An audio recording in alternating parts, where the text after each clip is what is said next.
Right. నమస్తే, welcome to ప్రజానాడి. ముఖ్యంగా మంగళవారం రోజు ఒక మంచి టాపిక్లు, మంచి వార్తలు ఇప్పుడు మీ ముందుకు ఆఫ్టర్నూన్ సెషన్లో తీసుకురావడం జరుగుతుంది. ఇక కాంగ్రెస్ నేతలపైన AP deputy CM Pawan Kalyan కూడా ఘాటైన వ్యాఖ్యలు చేస్తున్న పరిస్థితి. అదేవిధంగా ఖగాను ఆపాలని తెలంగాణ రాష్ట్ర మంత్రి సీతక్క కూడా అంటున్నారు. ఒకసారి వార్తల్లోకి వెళ్ళే ముందు ఒకసారి ఎలాంటి వార్తలు వచ్చాయి, ఎలాంటి వార్తలు ఇప్పుడు ట్రెండింగ్లో ఉన్నాయనేటువంటి విషయాలను తెలుసుకుందాం. మీకంత ప్రేమ ఉంటే పాకిస్తాన్ వెళ్ళిపోండి, మతం అడిగి మరీ హత్య చేశారు, ఉగ్రవాదులపై కనికరం అవసరం లేదు, కాంగ్రెస్ నాయకులకు పవన్ కళ్యాణ్ హితవు, మతదాడిగా చెప్పడానికి భయం ఎందుకో, మంగళగిరిలో పహల్గాం అమరులకు నివాళి. కొంతమంది నాయకులు ఇక్కడ కూర్చొని పాకిస్తాన్ ప్రేమిస్తామని చెబుతున్నారని, మీకంత ప్రేమ ఉంటే అక్కడికి వెళ్ళిపోండి AP deputy CM Pawan Kalyan మండిపడ్డారు. మంగళగిరి ఎస్ కన్వెన్షన్లో పహల్గాం అమరులకు నివాళులు అర్పించారు. ఈ కార్యక్రమానికి పవన్ కళ్యాణ్ హాజరై ఉగ్రదాడి మృతులకు నివాళులు అర్పించిన ఘట చోటు చేసుకుంది. ఇక అనంతరం మాట్లాడారు. కొంతమంది కాంగ్రెస్ నాయకులు ఎమ్మెల్సీలు ఇక్కడ కూర్చొని పాకిస్తాన్పై ప్రేమ ఒలకబోస్తున్నారని ఆగ్రహం వ్యక్తం చేశారు. దక్షిణాదిలో కూడా కొంతమంది ఇదే విధంగా మాట్లాడుతున్నారని తెలిపారు.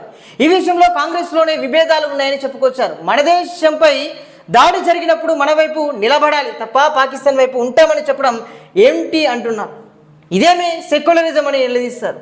ఇలాంటి దాడిని ఎవరు ఒప్పుకోరని, ప్రాణాలు పోతే తిరిగి వస్తాయని కూడా ప్రశ్నించారు. చనిపోయిన వారిలో 25 మంది హిందువులే. కశ్మీర్లోని పహల్గాంలో ఉగ్రమూకలు మతం అడిగి మరీ ఇలాంటి ఘటనకు చోటు చేసుకున్నారని, ఊచకోత కోసారని కూడా పవన్ కళ్యాణ్ ఆవేదన వ్యక్తం చేశారు. మతపరంగా దాడి జరిగితే చెప్పడానికి భయం ఎందుకని ప్రశ్నించారు. చనిపోయిన 26 మందిలో 25 మంది హిందువులని, ఒకరు మాత్రమే ముస్లిం అని తెలిపారు. ఐడి కార్డులు అడిగి హిందువా ముస్లిమా అని తెలుసుకుని కాల్పులు జరిపారని పేర్కొన్నారు. ఎంతో నమ్మకంతో కాశ్మీర్ పర్యటనకు టూరిస్టులు వెళ్లారని తెలిపారు. భవిష్యత్తులో ఇలాంటి ఘటనలు పునరావృతంగా కాకుండా చూసుకోవాల్సిన బాధ్యత ఎంతైనా కూడా నా డిప్యూటీ సీఎం పవన్ కళ్యాణ్ గడే చెప్పడం జరిగింది. ఏదైతే పహల్గాంలో జరిగినటువంటి ఈ యొక్క ఘటనలో చాలామంది హిందువులు ప్రాణాలు విడిచినటువంటి పరిస్థితి.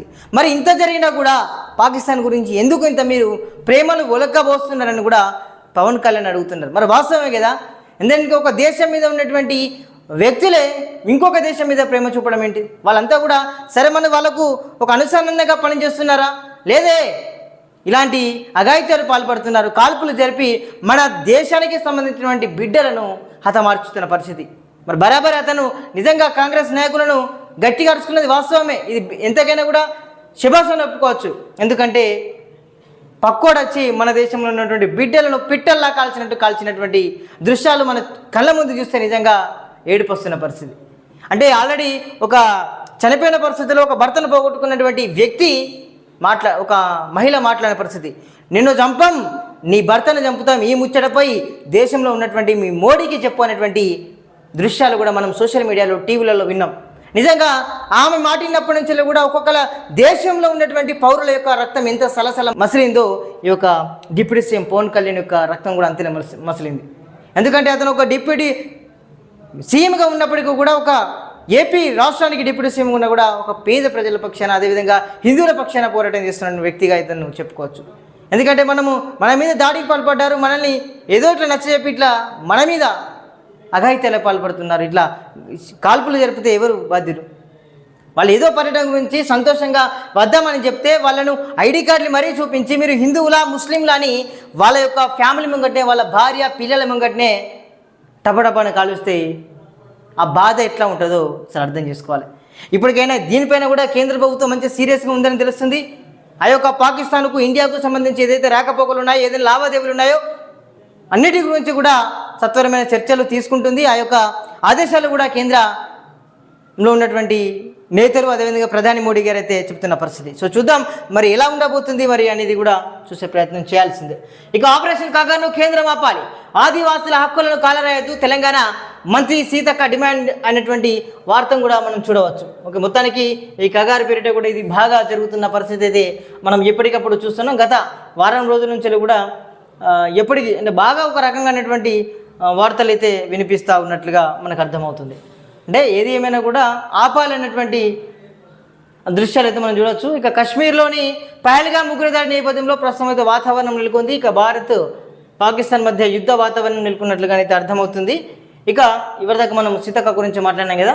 ఇక ఆదివాసీల హక్కులను కాలరాయొద్దని మంత్రి సీతక్క కేంద్ర ప్రభుత్వాన్ని ఆదేశించారు, ఇక కోరారు. ఇవాళ హైదరాబాద్లోని ప్రజాభవన్లో మంత్రి సీతక్కతో భారత బచావో సంస్థ ప్రతినిధులు గాదే ఇన్నయ్య, డాక్టర్ ఎంఎఫ్ గోపీనాథ్, జంజర్ల రమేష్ బాబు తదితరులు భేటీ అయ్యారు. ఇక కేంద్ర బలగాలు కర్రెగుట్ట ప్రాంతాల్లో సంచరిస్తుండడంలో ఆదివాసులు కూడా అంటే భయాందోళనకు గురవుతున్నారు మంత్రికి తెలిపారు. దీంతో సీతక్క కూడా సానుకూలంగా స్పందించారు. ఈ సందర్భంగా కూడా జాతిబిడ్డగా ఆదివాసులకు అండగా ఉంటామని చెప్పారు. ఎందుకంటే ఈ యొక్క కాల్పులు, ఎందుకంటే ఆ కర్రెగుట్ట అనేది ఆదివాసులకు సంబంధించినటువంటి ఒక ప్లేస్గా ఉంది. ఎందుకంటే ఆదివాసులంతా కూడా అడవులలో నివసిస్తున్న పరిస్థితి, ఈ అడవులలో కూడా ఈ అన్నలు అంటే మావోయిస్టులు నివసిస్తున్న పరిస్థితి వాళ్ళంతా కూడా చేస్తూ ఉంటారు. అయితే ఈ తరుణంలో కూడా కర్రెగుట్టలను అయితే ఒక ఉద్రిక్త వాతావరణం చోటు చేసుకున్న నేపథ్యంలో కూడా ఆ బిడ్డలు అంతా కూడా ఆదివాసీ బిడ్డలంతా కూడా ఇబ్బందులు పడుతున్నారు. ఇబ్బందులు మీన్స్ భయంతో సతమతం ఉన్న పరిస్థితి, భయంతో బతుకున్న పరిస్థితి అని కూడా వీరైతే కొంతమంది భారత్ బచావో అటువంటి సంస్థకు సంబంధించినటువంటి నేతలు కూడా ఆమెను కలవడం జరిగింది. ఎలాంటి ఆటంకాలు లేకుండా చూసుకుంటామని కూడా తక్షణమే